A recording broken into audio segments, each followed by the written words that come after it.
Paste करतो आपल्याला हे 3 बोटाचं अंतर सोडायचं आणि असं मार्किंग करायचं. परत मार्किंग आलं ते मार्किंग खाली आलं. मार्किंग यासाठी केलं आहे की या गोलाच्या आतमध्ये 3 रंग टाकायचे. पहिला रंग त्या मार्किंगवर टाकला. दुसरा रंग टाकताना आधीच्या रंगांमध्ये थोडंसं त्याला मिक्स करून टाकलं.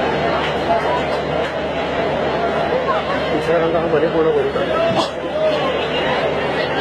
हा झाला बेस. बेस केल्यानंतर तो सेंटर पॉईंट काढला. तो सेंटर आणि डिझाईनचा सेंटर आता एकमेकांना फक्त मॅच केलं.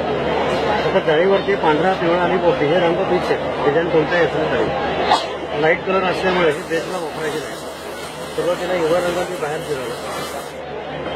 त्याच्याखाली पिवळा रंग आधीच्या रंगांमध्ये थोडंसं ओव्हरलॅप करून फिरवला. तसंच पांढरा पण पिवळ्यामध्ये ओव्हरलॅप करून फिरवला. आता शेवटी पिवळा रंग पांढऱ्यात मिक्स करायचा आणि डिझाईन हळूहळू हे पूर्ण करायचं. ठीक आहे. आता जे रंग आपण खाली टाकले होते ना त्या रंगांवरती हे सगळं डिझाईन हे तयार.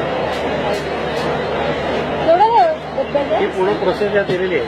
रंग कोणती खाली टाकायचे कोणते